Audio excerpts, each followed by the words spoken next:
এটি শুরু করা যাক। এই ওয়েব পেজে আসা মাত্রই এখানে দেখবেন ক্লিক টু অ্যাপ্লাই বলে একটা অপশন পাবেন। এই অপশনে আপনারা ক্লিক করে দেবেন, পরে আপনাদের সামনে চলে আসবে। এখানে দেখবেন অনলাইন অ্যাপ্লিকেশনের জন্য একটি লিঙ্ক দেওয়া রয়েছে এবং এখানে চেক স্ট্যাটাসের একটি অপশন দেওয়া হয়েছে। অ্যাপ্লিকেশন করার পরে খুব সহজে আপনারা এখানে চেক স্ট্যাটাসে ক্লিক করে আপনার রেজিস্টার্ড মোবাইল নাম্বার দিয়ে আপনারা অ্যাপ্লিকেশনের স্ট্যাটাস চেক করতে পারবেন। এবং যারা আপনারা আবেদন করবেন সেক্ষেত্রে অ্যাপ্লাই অনলাইন বলে একটা অপশন পাবেন, এখানে ক্লিক করবেন। তার আগে অবশ্যই আমাদেরকে দেখে নিতে হবে যে সমস্ত ডকুমেন্টসগুলো আপনাকে আপলোড করতে হচ্ছে। এখানে মাধ্যমিকের যে অ্যাডমিট কার্ড অবশ্যই 2 MBর মধ্যে পিডিএফ ফরম্যাটে আপনাকে রাখতে হবে। তারপরে এখানে নিচের দিকে দেখবেন মার্কশিট রয়েছে, সেটাও 2 MBর মধ্যে পিডিএফ ফরম্যাটে রাখতে হবে। আধার কার্ডের কপি সেটাও পিডিএফ ফরম্যাটে 2 MBর মধ্যে রাখতে হবে ম্যাক্সিমাম। এখানে ভোটার কার্ডের যে পিডিএফ ফরম্যাট সেটাও এখানে 2 MBর মধ্যে অবশ্যই আপনাকে রাখতে হবে ম্যাক্সিমাম 2 MB। তারপরে ব্যাংকের যে পাসবুক রয়েছে বা ক্যান্সেল চেক সেটাও 2 MBর মধ্যে এবং পিডিএফ ফরম্যাটে রাখবেন।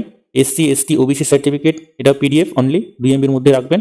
তারপরে এখানে পাসপোর্ট সাইজ ফটো এটা জেপিজি এবং PNG এটা 1 MBর মধ্যে রাখবেন, ঠিক আছে। তারপরে এখানে রয়েছে সিগনেচার অফ অ্যাপ্লিক্যান্টের সিগনেচার, এটা জেপিজি ও PNG এটা ম্যাক্সিমাম 1 MBর মধ্যে রাখবেন। এই বিষয়গুলো দেখে নেওয়ার পরে অবশ্যই আপনারা অ্যাপ্লাই অনলাইন বলে একটা অপশন পাবেন, এইখানে আপনারা ক্লিক করে দেবেন। এইখানে ক্লিক করা মাত্র পরবর্তী যে অ্যাপ্লিকেশনের যে পেজ রয়েছে সেই অ্যাপ্লিকেশন অবশ্যই আধার রেজিস্টার্ড যে মোবাইল নাম্বার রয়েছে, যে নাম্বারে আপনার আধার কার্ড লিঙ্ক রয়েছে এখানে অবশ্যই আপনারা দেবেন, বা আপনার ব্যাংকের সাথে যে মোবাইল নাম্বার রয়েছে সেই নাম্বারটা দিয়েও আপনারা এখানে এগিয়ে যেতে পারেন। এখানে মোবাইল নাম্বার দেওয়ার পরে যে ক্যাপচা এখানে শো হচ্ছে অবশ্যই ক্যাপচা দিয়ে দেবেন দেখে দেখে। তারপরে আপনারা জেনারেট ওটিপিতে ক্লিক করে দেবেন। ওটিপি দেওয়ার পরে অবশ্যই আপনারা লগ ইন করে অ্যাপ্লিকেশনের পেজে যেতে পারবেন। ওটিপি দেওয়ার পরে অবশ্যই আপনারা ভেরিফাই পিনে ক্লিক করে দেবেন। ভেরিফাই পিনে ক্লিক করা মাত্রই অবশ্যই আপনাকে অ্যাপ্লিকেশনের যে পেজ রয়েছে সেই অ্যাপ্লিকেশনের পেজে নিয়ে আসা। অ্যাপ্লিকেশনের যে ওয়েব পেজ রয়েছে সেই অ্যাপ্লিকেশনের ফর্মে আনা হবে। এখানে অবশ্যই 3টা স্টেপ আপনাকে কমপ্লিট করতে হবে। প্রথম স্টেপ হচ্ছে বেসিক ডিটেলস, তারপরে ডকুমেন্টস এবং ফাইনাল সাবমিট। এই 3টা স্টেপ কমপ্লিট করলে আপনি ফাইনাল সাবমিট করতে পারবেন। এখানে আসার পরে নিচের দিকে আপনারা চলে আসবেন। অ্যাপ্লিকেন্টের আধার নাম্বার আপনারা দিয়ে দেবেন, ফার্স্ট নেম দেবেন, মিডিল নেম থাকলে অবশ্যই দেবেন, তারপরে লাস্ট নেম দিয়ে দেবেন। ফার্স্ট নেম, মিডিল নেম এবং লাস্ট নেম তারপরে নিচে দেখবেন মোবাইল নাম্বার। অবশ্যই এখানে ব্যাংকের সাথে যে মোবাইল নাম্বার লিঙ্ক রয়েছে, আচ্ছা আপনার ব্যাংক অ্যাকাউন্টের সাথে যে মোবাইল নাম্বার লিঙ্ক রয়েছে সেই মোবাইল নাম্বারটা এখানে দেবেন। মেল আইডি যদি থাকে তাহলে দেবেন, নাহলে এটা ছেড়ে দেবেন। মেল ফিমেল জেন্ডার অবশ্যই এখানে আপনাকে সিলেক্ট করতে হবে। তারপরে নিচের দিকে চলে আসবেন। অবশ্যই অ্যাপ্লিকেন্টের যে ডেট অফ বার্থ রয়েছে জন্ম তারিখ এখান থেকে আপনাকে সিলেক্ট করে দিতে হবে এবং এখানে অটোমেটিকভাবে আপনার বয়সটা চলে আসবে। ফাদার্স নেম দেবেন, মাদার্স নেম এবং স্পাউস নেম। অবশ্যই ফাদার্স নেম এবং মাদার্স নেম দিতেই হবে। তারপরে আমরা এখানে general, SC ST OBC category আপনারা সিলেক্ট করবেন। আপনার ক্ষেত্রে যেটি হবে সেটা এখানে সিলেক্ট করবেন। যদি আপনি SC সিলেক্ট করেন তাহলে এখানে SC সার্টিফিকেট আপনাকে দিতে হবে, ST হলে SC সার্টিফিকেট দেবেন। তারপরে নিচের দিকে চলে আসবেন। ম্যারিটাল স্ট্যাটাসে আনম্যারিড, ম্যারিড, ঠিক আছে, উইডো এখানে যেটা আপনার হবে অবশ্যই এখান থেকে আপনাকে সিলেক্ট করতে হবে। তারপরে আমরা চলে আসবো কন্ট্যাক্ট ডিটেলসে। কন্ট্যাক্ট ডিটেলসে এখানে আপনার হাউস নাম্বার বা প্রিমিসেস যদি থাকে তাহলে সেই নাম্বারটা দিয়ে দেবেন। আর যাদের ভিলেজ রয়েছে ভিলেজ নেম দিয়ে দেবেন। পোস্ট অফিস এখান থেকে আপনাকে দিতে হবে। ডিস্ট্রিক্ট এখান থেকে আমরা সিলেক্ট করে নেব। এখান থেকে আমাদের ডিস্ট্রিক্ট সিলেক্ট করতে হবে এবং এখানে দেখবেন আমাদের যে ওয়েস্ট বেঙ্গল এটা অটোমেটিকভাবে থাকবে। ব্লক হলে ব্লকটাকে চুজ করে রাখবেন।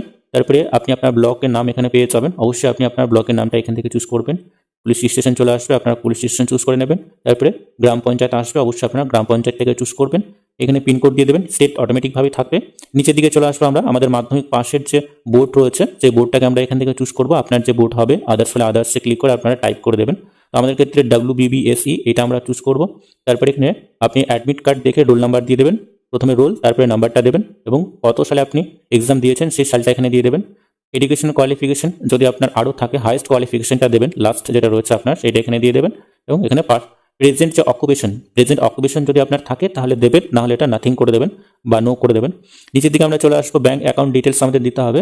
ব্যাংকের নেম আমরা এখানে দিয়ে দেবো। তারপরে এখানে ব্রাঞ্চ নেম দেবো। ব্যাংকের যে অ্যাকাউন্ট নাম্বার রয়েছে সেই নাম্বারটা সম্পূর্ণ সঠিকভাবে দিতে হবে। IFSC কোড আমাদের সম্পূর্ণ সঠিকভাবে দিতে হবে। তারপরে আমরা নিচের দিকে চলে আসবো। নিচের দিকে অবশ্যই এডুকেশনাল বা স্কলারশিপের যদি বেনিফিট আপনি পেয়ে থাকেন তাহলে ইয়েস করবেন, নাহলে এটা নোতে ক্লিক করে আপনারা সেভ বেসিক ডিটেলসে ক্লিক করে দেবেন। সেভ বেসিক ডিটেলসে ক্লিক করা মাত্রই পরবর্তী পেজে আপনাকে নিয়ে যাওয়া হবে। ডকুমেন্টস আপলোডের যে পেজ রয়েছে সেই পেজে আপনাকে বেসিক ডিটেলস সেভ হওয়ার পরে দেখবেন পরবর্তী স্টেপে এই ধরনের পেজ আপনাদের সামনে চলে আসবে। এখানে ডকুমেন্টস আপনাকে আপলোড করতে হবে। যে সমস্ত ডকুমেন্টসগুলো অবশ্যই আপনারা স্ক্যান করে PDF ফরম্যাটে রাখবেন। এখানে মাধ্যমিকের যে অ্যাডমিট কার্ড অবশ্যই চুজ ফাইলে আপনারা ক্লিক করবেন। চুজ ফাইলে ক্লিক করে অবশ্যই আপনাকে মাধ্যমিকের অ্যাডমিট কার্ড ম্যাক্সিমাম 2 MBর মধ্যে আপনাকে এখানে আপলোড করতে হবে। তারপরে এখানে রয়েছে মাধ্যমিকের মার্কশিট রয়েছে, আধার কার্ড রয়েছে, ভোটার কার্ড রয়েছে, ব্যাংক পাসবুকের যে প্রথম পেজ সেটা আপনাকে আপলোড করতে হবে। তার সাথে সাথে রয়েছে SC ST OBC সার্টিফিকেট আপনাকে আপলোড করতে হবে। তারপরে রিসেন্ট পাসপোর্ট সাইজ ফটো আপনাকে আপলোড করতে হবে জেপিজি বা পিএনজি ফরম্যাটে, তারপরে জেপিজি বা পিএনজি ফরম্যাটে সিগনেচার আপলোড করতে হবে অ্যাপ্লিকান্টের। এই সমস্ত ডকুমেন্টসগুলো আপলোড করার পরে সেভ ডকুমেন্টস আপনাকে ক্লিক করতে হবে। ডকুমেন্টসগুলো এখানে সেভ হয়ে যাবে এবং পরবর্তী স্টেপে ফাইনাল যে সাবমিটের যে প্রসেস রয়েছে সেইখানে আপনাকে নিয়ে যাওয়া হবে। চুজ ফাইলে ক্লিক করে অবশ্যই পরপর আপনারা এই ডকুমেন্টসগুলো এখানে আপলোড করে দেবেন। ওপেনে আপনারা ক্লিক করে দেবেন, আপনার ডকুমেন্টস এখানে চলে আসবে। আমরা এখানে সমস্ত ডকুমেন্টসগুলো আপলোড করার পরে আমরা এখানে সেভ ডকুমেন্টসে ক্লিক করে দেবো। সমস্ত ডকুমেন্টসগুলো আপলোড করার পরে আপনারা ক্লিক করে দেবেন। পরবর্তী স্টেপে আপনাকে নিয়ে আসা হবে এখানে সেট ডিক্লারেশন, অবশ্যই আপনাকে এখানে টিক করে দিতে হবে। চেকবক্সে আপনারা চেক করার পরে এখানে আপনারা ফাইনাল সাবমিটের যে অপশন রয়েছে সেই ফাইনাল সাবমিটে ক্লিক করে দেবেন। ক্লিক করা মাত্রই আপনার অ্যাপ্লিকেশন এখানে সাকসেসফুলভাবে সাবমিট হয়ে যাবে এবং পরবর্তী সময় আপনারা আপনাদের যে রেজিস্ট্রেড মোবাইল নাম্বার রয়েছে সেই মোবাইল নাম্বার দিয়েই আপনারা খুব সহজেই অ্যাপ্লিকেশনের যে স্ট্যাটাস চেক করতে পারবেন। আজকের এই ভিডিওর মাধ্যমে এইটুকুই। পরবর্তী বা নতুন আপডেট যদি আসে অবশ্যই আমরা আপনাদেরকে জানিয়ে দেবো। তো ততক্ষণে বন্ধুরা প্রত্যেকেই সুস্থ এবং ভালো থাকবেন।